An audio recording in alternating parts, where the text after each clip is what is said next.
Kembali semuanya yang sedang minum kopi tubruk dan ditemani oleh janda pirang tato naga bonar di warung Bude Yanti. Pada saat ini kita akan memberikan bocoran dari Donghua Soul Land episode yang ke-108. Sesuai yang sudah kita ketahui jika di episode sebelumnya di puncak kekuatan spiritualnya Huo Yuhao melepaskan tinju kenangan, lalu sebuah serangan yang lahir dari perasaan nostalgia dan cinta mendalam. Tinju ini tidak menghantam musuh secara fisik, namun menggetarkan hati mereka dengan kenangan yang menyakitkan. Dua titel Doulo dan satu Doulo jiwa segera diliputi emosi tak terkendali. Penatua keempat kehilangan jiwa keduanya. Insinyur jiwa menangis kehilangan kendali atas alat mereka dan semangat juang mereka lenyap. Bahkan Penatua ketiga terpaku teringat pada wanita yang dirinya rindukan. Sementara itu, Wuyu menjadi lumpuh oleh gelombang emosi tak berdaya di hadapan serangan Yuhao. Tak berhenti di situ, Huo Yuhao mengerahkan pedang kerinduan. Teknik pedang yang memecah langit lahir dari cinta dan kehilangan mendalam. Cahaya pedang itu menyasar Wuyu, membelah ruang dan memusnahkannya tanpa suara. Wuyu lenyap seperti debu, menyusul saudara kembarnya ke alam baka. Di kejauhan, Masio Tao yang merasakan gelombang spiritual itu segera terbang kembali ke kota matahari terbit dihantui firasat buruk tentang keselamatan Yuhao. Huo Yuhao melanjutkan dengan telapak Haodong membentuk cahaya hati emas yang mengguncang langit dan bumi. Cahaya itu menyatu dengan bayangan Wang Dong-er di langit memancarkan kenangan penuh cinta yang memaksa musuh mundur. Dengan kekuatan luar biasa, Yuhao, Wang Chiu-er, Nan Suis-hui, dan Nan Chiu-chiu menghilang tanpa jejak. Cinta dan pengorbanan Chiu-er berpadu dalam satu jiwa dengan Yuhao membawanya pada kekuatan baru yang menakutkan. Kekuatan yang memancarkan aura seorang raja di dunia manusia dan binatang jiwa. Di tengah kekacauan, hutan bintang besar Dou bergemuruh. Para penguasa binatang buas merasakan kehilangan besar. Hilangnya sang singa emas bermata tiga pelindung takdir mereka. Di Tian Raja Binatang Buas mencoba menguak rahasia di balik langit berdarah namun gagal. Sementara itu, Huo Yuhao menjalani transformasi agung. Mata takdir sejati terbangun. Tubuhnya memancarkan cahaya 7 warna menandai awal babak baru yang akan mengguncang benua Doulo mengubah nasib dunia selamanya. Di episode selanjutnya, Nan Suis-hui memeluk erat putrinya menahan isak dan nafas berat yang menyesakkan. Dalam hatinya berkecamuk rasa bersalah dan gelisah saat memikirkan Huo Yuhao. Dirinya menduga bahwa Wang Chiu-er telah mengorbankan diri demi menyelamatkannya.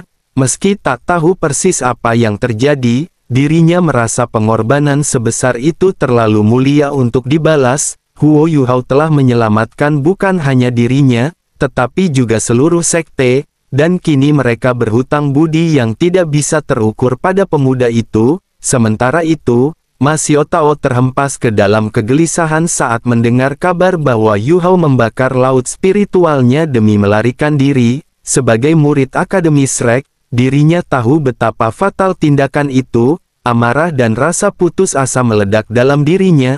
Tanpa ragu, dirinya mengerahkan kekuatan Phoenix-nya menjelma burung api raksasa lalu melesat menuju tempat terakhir Yuhao terlihat. Tekadnya membara untuk menemukan sang pemuda apapun resikonya.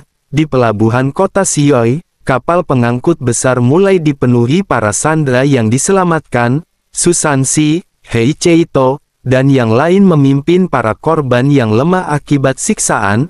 Meski wajah mereka letih, ada cahaya kebebasan di mata mereka. Di luar kapal, Ji Jue Chen berjaga penuh waspada. Operasi berjalan nyaris sempurna. Lebih dari 95% sandera kini aman. Namun hati mereka tetap gelisah karena Yuhao dan Nan Chiu-chiu belum kembali. Susansi berusaha menenangkan diri ketika seorang sesepuh dari Sekte Langit Sunyi menghampirinya dan menyampaikan rasa terima kasih yang mendalam. Dengan rendah hati, Susansi menegaskan bahwa ini adalah kewajiban mereka melawan kejahatan Kekaisaran Matahari Bulan. Sang sesepuh pun bersumpah akan membalas budi pada Akademi Shrek dan Sekte Tang di masa mendatang.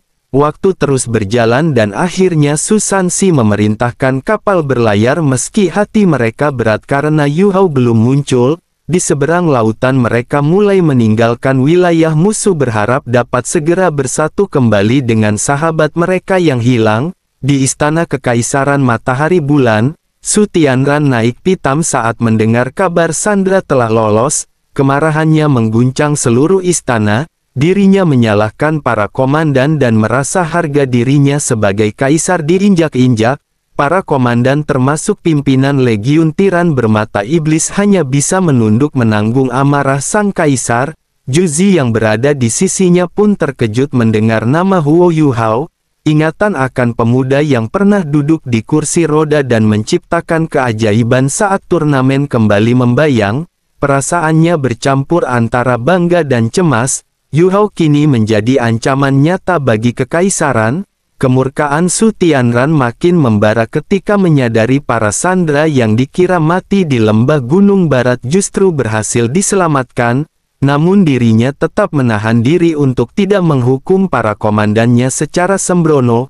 Wang Yihe, sang banteng gila Daulo berdiri patuh, sedangkan dua komandan lain hanya bisa merunduk menunggu nasib. Zhongwu, penasihat kekaisaran dan pemimpin gereja Roh Kudus tiba dengan bawahannya. Dirinya mencoba menenangkan Su Tianran menjelaskan bahwa operasi penyelamatan itu sangat terencana dan didukung sumber daya yang besar. Dirinya berjanji akan segera memberikan perkembangan terbaru sambil mengerahkan pasukan untuk mengejar musuh. Namun situasi semakin tegang saat laporan baru datang. Para tokoh kuat dari tiga kekaisaran besar dan Akademi Shrek hilang tanpa jejak. Su Tianran mengamuk menghancurkan meja, sedangkan Zhongwu hanya bisa mengakui bahwa rencana penyusup begitu sempurna hingga mereka tidak mampu mencegahnya. Dengan dingin, Zhongwu mengambil tindakan tegas. Dirinya memerintahkan bawahannya mencabut jempol kaki sebagai hukuman, lalu mengakhiri nyawa dua komandan yang dianggap gagal menjaga kota. Keheningan mencekam menyelimuti istana, darah membasahi lantai dan rasa takut membeku di wajah semua yang hadir. Setelah Zhongwu pergi, Su Tianran memerintahkan agar jenazah para komandan diberi pemakaman layak, sementara Wang Yihe mengecam tindakan Zhongwu. Namun, Su Tianran hanya menyuruhnya pergi tidak ingin memperpanjang perselisihan. Di sisi lain, Juzi berusaha menangkan sang kaisar, menyembunyikan gejolak hatinya sendiri sambil berharap Yu Hao masih hidup dan mampu menciptakan keajaiban lagi. Su Tianran menyadari bahwa situasi kekaisarannya sangat genting. Dirinya segera memerintahkan Juzi untuk menyampaikan perintah agar semua kapten dan perwira tinggi berkumpul di kota Radian untuk rapat darurat. Kekhawatirannya kian membesar sebab dirinya tahu kekaisaran bintang Luo dan kekaisaran jiwa surgawi pasti akan menyerang saat kekaisaran matahari bulan sedang lengah. Sambil termenung dirinya kebingungan memikirkan langkah untuk memperkuat pertahanan sebelum perang besar meletus. Di wilayah barat laut kekaisaran matahari bulan, Huo Yu Hao bermeditasi selama 7 hari penuh. Cahaya 7 warna yang mengelilinginya membentuk penghalang kuat. Bahkan hujan deras pun menguap sebelum menyentuhnya. Nan Suishui dan Nan Ciu Ciu setia menjaganya menyaksikan transformasi luar biasa pada pemuda itu. Penampilan Huo Yu Hao berubah drastis. Rambutnya memanjang hingga pinggang berwarna emas gelap. Kulitnya semakin putih dan auranya penuh wibawa. Mata takdir di dahinya kini dikelilingi simbol matahari samar berkilau hitam dan putih. 6 cincin jiwanya termasuk 1 cincin emas mawar yang langka berputar pelan mengelilinginya menandakan kekuatannya yang terus meningkat. Nan Ciu Ciu heran melihat cincin emas mawar itu. Ibunya menjelaskan bahwa Wang Ciuer kemungkinan adalah binatang jiwa yang telah mencapai kultivasi 100.000 tahun dan menjelma menjadi manusia. Penjelasan ini membuka mata Ciu Ciu meski juga membuat hatinya sedih membayangkan nasib makhluk polos seperti Ciuer di dunia manusia yang keras. Pandangan Ciu Ciu terhadap penelitian roh jiwa Huo Yu Hao mulai berubah. Dirinya menyadari bahwa keberadaan roh mungkin satu-satunya jalan untuk menyelamatkan binatang jiwa dari kepunahan. Tanpa roh, dunia jiwa tidak akan memiliki masa depan. percakapan berlanjut pada rencana masa depan Sekte Naga Bumi. Nan Suishui mempertimbangkan untuk mendirikan cabang sekte di Akademi Shrek dan menunjuk Ciu Ciu sebagai pemimpinnya. Rencana ini diharapkan dapat membawa kemajuan besar bagi sekte mereka melalui kerjasama dengan Sekte Tang. Nan Ciu Ciu awalnya ragu, tetapi akhirnya menyadari manfaat kerjasama itu. Dirinya menegaskan pentingnya kesepakatan yang saling menguntungkan agar sekte mereka tidak hanya bergantung pada bantuan pihak lain. Di balik semua rencana itu, Nan Suishui menyimpan rahasia besar yang hanya diketahui pemimpin Sekte Naga Bumi. Dirinya yakin rahasia ini kelak akan menjadi kunci masa depan sekte, namun hanya akan diungkap pada waktu yang tepat dan kepada orang yang benar-benar bisa dipercaya. Percakapan mereka terhenti saat kekuatan besar memancar dari Huo Yuhao. Penghalang 7 warna melemah memperlihatkan mata takdir yang bersinar hitam putih. Kilatan mawar emas lembut menggantikan aura menakutkan, seolah menenangkan segalanya. Langit berubah emas, tubuh Yuhao bersinar bak emas murni dan kehidupan serta kematian tampak menari di matanya. Akhirnya cahaya keemasan memancar ke langit menembus celah hitam yang muncul sekejap. Cahaya itu berbentuk makhluk kecil sebelum lenyap. Suasana kembali hening, namun tekanan spiritual luar biasa masih menyelimuti, meninggalkan rasa kagum dan gentar di hati Nan Suishui dan Nan Ciu Ciu. Di sebuah puri kuno di puncak gunung, seorang gadis luar biasa cantik terbaring diam di ranjang. Rambut biru mudanya bersinar lembut, berpadu indah dengan gaun putihnya. Dalam tidurnya dirinya tampak damai seolah patung hidup. Tiba-tiba riak energi muncul di udara, diikuti cahaya keemasan yang turun dari celah hitam dan menyatu di dadanya. Cahaya itu membentuk trisula emas di dahinya menyinari ruangan dengan keagungan suci. Di tengah cahaya itu, seekor kupu-kupu biru mengepakkan sayapnya diiringi naga emas yang menari di sekelilingnya. Meski keajaiban ini berlangsung, gadis itu tetap tertidur lelap perlahan. Rambut lurusnya mulai bergelombang seakan merespon kekuatan yang menyatu dengannya membawa tanda kebangkitan yang misterius. Sementara itu, Huo Yuhao perlahan menutup mata ketiganya. Wajahnya kembali tenang. Saat dirinya membuka mata, sorotnya jauh lebih dalam dan jernih. Dirinya memanggil nama Ciu 3 kali dan air matanya yang berkilau keemasan jatuh memancarkan kesedihan mendalam. Tangisan ini bahkan mengguncang perasaan Nan Ciu Ciu hingga ikut menangis. Nan Suishui terkejut menyaksikan kekuatan spiritual Huo Yuhao yang melampaui nalar. Nan Suishui terkejut menyaksikan kekuatan spiritual Huo Yuhao yang melampaui nalar. Bahkan sebagai daolo jiwa, dirinya merasa gentar. Saat Huo Yuhao turun ke tanah, air matanya menjadi serpihan bunga es dan dirinya melontarkan 3 kata dengan kebencian mendalam membuat suasana di sekitarnya diliputi aura mengerikan yang menekan. Dengan sorot mata dingin, Yuhao menatap ke arah kota radian mengingat pengorbanan Wang Ciuer.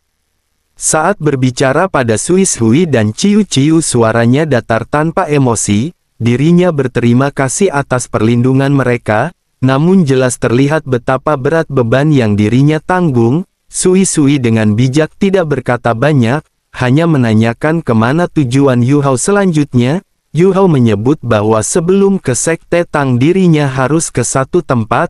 Dirinya pun mengingatkan mereka agar Sekte Tang waspada atas kemungkinan amukan binatang jiwa akibat kematian Ciuer. Sebelum pergi, Nan Suishui menasehatinya dengan keibuan.